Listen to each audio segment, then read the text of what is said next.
রাধে রাধে রাধে রাধে কৃষ্ণা বাকি বিহারীর আরও একটা ব্লগ ভিডিওতে সকল ভক্তদের জানাই অনেক অনেক স্বাগত। আজকে ঝুলন পূর্ণিমা, জানি ঝুলন পূর্ণিমা গত দুদিন আগেই কেটে গেছে, কিন্তু ভিডিও আমি শ্যুট করেছি, এডিট করে ছাড়বো, সেই সময়টা আমি পাচ্ছিলাম না, তাই তোমাদের কাছে এই ভিডিওটা আসতে একটু দেরি হয়ে গেল। তবে ঝুলন পূর্ণিমার দিন গোপাল সোনা আর গিনি সোনাকে নিয়ে কিভাবে আমরা কাটালাম সেই ভিডিওই তোমাদের সাথে শেয়ার করব। আর তার সাথে আজকে এই ঝুলন পূর্ণিমার দিনে এক ভক্ত আর ভগবানের কিভাবে দর্শন হলো সেইটাও তোমাদেরকে বলবো। তবে এখানেই আগে বলে রাখি, আজকের পুজোটা কিন্তু আমি দিচ্ছি না, আমার ছেলের খুব ইচ্ছে যে ঝুলন পূর্ণিমার দিন ও ভগবানের গোপাল সোনাদের পুজো দেবে আজকের দিনটা, তাই আজকের পুজোটা আমার ছেলেই দিচ্ছে। চলো গোপাল সোনাদের সেবা পুজো করতে করতে তোমাদের সাথে আমি সত্য ঘটনাটা শেয়ার করি। বহুকাল আগে এক সাধু ছিল, তিনি ভগবানের সেবা পুজো ছাড়া কিচ্ছু জানতেন না। তিনি খুব গভীর কঠোরভাবে ভগবানকে সেবা পুজো করতেন, আর তিনি এটা জানতেন ভগবানকে কখনো দোলনায় না দুলালে সে ঘুমায় না। তার কাছে সুন্দর কোনো দোলনা ছিল না। আমরা যদি আগেকার সময় একটু যাই, দেখা যায় তখনকার দোলনাগুলো বাচ্চাদের ঘুম পাড়াতো কাপড়ের দুমাথায় দুটো বেঁধে দিয়ে, সেই দোলনার মধ্যে শিশুদের ঘুম পাড়াতো। সেই ভক্ত সাধুও তিনিও ভগবানকে ঠিক তেমনইভাবে ঘুম পাড়াতেন। তার কাছে বড় কোনো বিগ্রহ ছিল না, তার কাছে ভগবানের শুধু একটা চিত্রপট ছিল, আর তাতেই তিনি সারা দিন সেবা পুজোর কাজ করে যেতেন। ভগবানকে স্নান করানো, ভোগ নিবেদন করা, শৃঙ্গার করা, ভগবানের সাথে কথা বলা সেই চিত্রপটের সঙ্গেই তিনি করতেন। তিনি পথের মধ্যে চলতেন, যেখানে গাছতলায় বিশ্রাম করতেন তার সাথে একটা লাঠি ছিল, সেই লাঠিটা পুঁতে দিতেন আর গাছের সঙ্গে একটা কাপড়ে বেঁধে দিয়ে তিনি দুপুরবেলায় ভগবানকে শোয়াতেন, দুলাতেন, আর তিনিও বিশ্রাম করতেন। এরকম করতে করতে তিনি একদিন এক গাছের তলায় ঘুমিয়ে গেছেন। ঘুম ভেঙে দেখে যে অনেকটা সন্ধ্যা প্রায় হয়ে এসছে, তাকে তো ভগবানের আরতি করতে হবে। তিনি না তাড়াহুড়ো করে উঠে তিনি ভগবানের চিত্রপট আর কাপড়টা নিয়ে চলে গেছেন। তিনি কিন্তু তার যে লাঠিটা সেটা নিতে ভুলে গেছেন। তখন তিনি কিছুই বুঝতে না পেরে অনেক দূর রাস্তা চলে গেছেন। যেতে যেতে তিনি এক গাছে আবারও আশ্রয় নেন। আশ্রয় নেওয়ার সময় রাতে তার মনে পড়লে, এ বাবা, আমি তো ওই লাঠিটাই আনিনি, তাহলে এখন কি হবে? ভগবানকে কি করে আমি শয়ন দেব? দোলনা ছাড়া তো ভগবান ঘুমায় না। তিনি মনে মনে নিজেকে কটু কথা বলতে লাগলেন। তিনি নিজে মনে মনে ভাবলেন যে এত নিষ্ঠুর আমি কি করে হলাম, যে আমি দোলনার লাঠিটা নিতেই ভুলে গেলাম। তাহলে এখন আমার বিগ্রহ কি করে ঘুমাবে, ভগবান কি করে শোবেন? এদিকে ভগবানও 3 দিন প্রায় এরকম করতে পেরিয়ে গেল, তিনিও ঘুমাতে পারছেন না। তারও মনে হচ্ছে দোলনা ছাড়া আমি কি করে ঘুমাবো।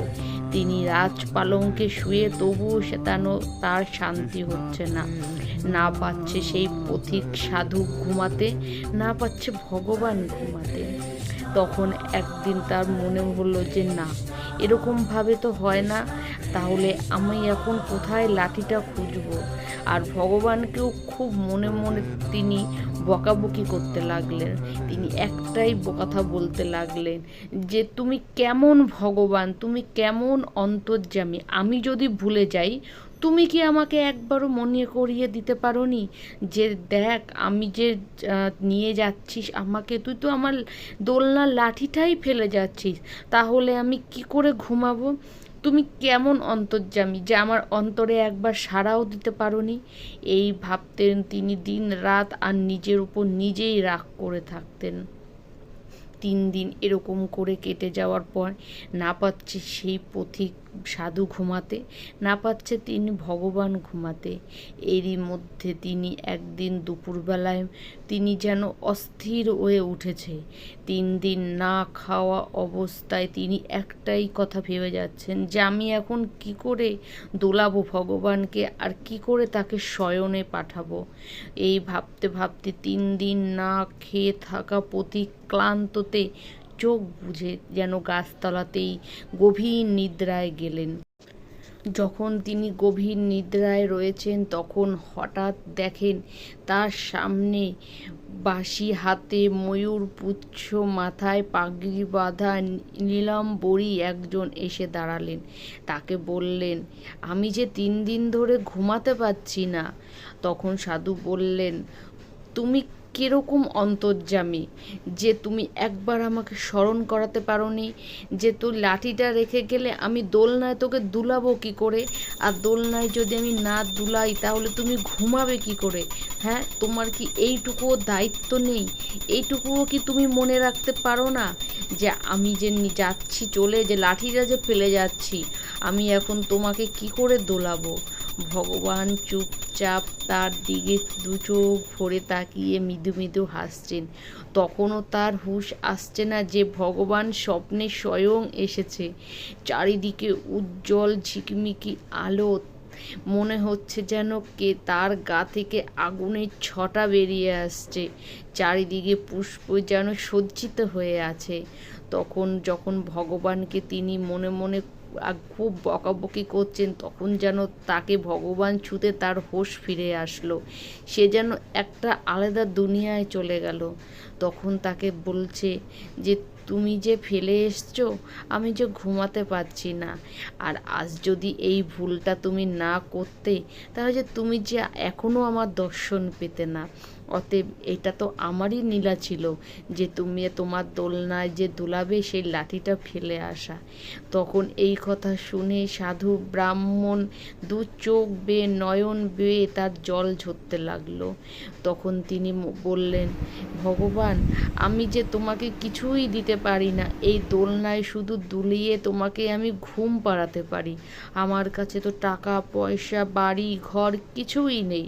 আমার কাছে যে এমন কোনো ঘর নেই যে ঘরে তোমাকে আমি আশ্রয় দেব। আমি যে পথিক, আমার যে গাছের নিচেই যে আমার ঘর, যখন যেই গাছের নিচে আমি রাত কাটাই দিন কাটাই সেখানেই যে আমি তোমাকে স্থান দিই, তুমি তো আমার হৃদয়ে বিরাজমান। এই বলে ভগবান তাকে জড়িয়ে ধরলেন আর বললেন, তুমি তো চাও যে আমি দোলনায় ঘুমাই, তাই না? তাহলে দেখো তো যে এই দোলনাটা তোমার পছন্দ কি না। ভগবান তার হাত ধরে একটা অন্য দুনিয়ায় নিয়ে গেলেন, যেখানে শুধু ভক্ত, প্রেম আর ভালোবাসা। সেখানে না আছে কোনো টাকা পয়সা, না আছে মোহ মায়া, কিচ্ছু না। শুধু আছে ভক্তের ভালোবাসা আর ভগবানের করুণা প্রেম। আজকে আমরা এই গল্পের দ্বারা জানতে পারলাম যে ভগবান কখনোই কিন্তু যার টাকা আছে, বড় বাড়ি গাড়ি, ভালো মন্দ মন্ডা মিঠাই দিয়ে ভক্তি করে তাকে পুজো করে, তিনি কিন্তু সেটা না। যে একজন পথিক পথের মধ্যেই ভগবানকে ভালোবেসে ভাববে শয়ন দেয়, তিনি কিন্তু তাতেই সন্তুষ্ট। তার কাছে বড় দোলনা নেই, কিন্তু এই ভাবটা আছে ভগবানকে যদি না দোলাই তিনি ঘুমাবেন না। এই বাৎসল্য রূপই কিন্তু তার কাছে অনেক। আর ভগবান কিন্তু তার কাছে ঠিক তেমনই ভাবে ধরা দিয়েছে।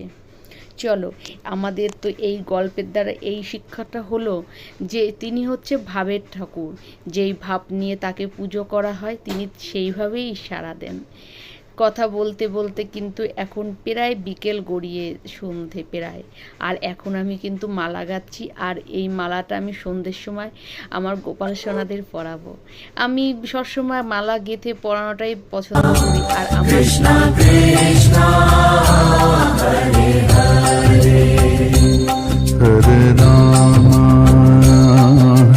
লাগে। আর এখানে কিন্তু আমি মালা গেঁথে পরিয়েও দিয়েছি। তবে তোমাদের কেমন লেগেছে আজকের ব্লগটা অবশ্যই কমেন্ট করে জানাবো। আর আমার গিরিশোনা গোপাল সেনাকে কেমন লাগছে অবশ্যই জানিও। চ্যানেলটা ভালো লাগলে সাবস্ক্রাইব করো। আবার দেখা হবে রাতে।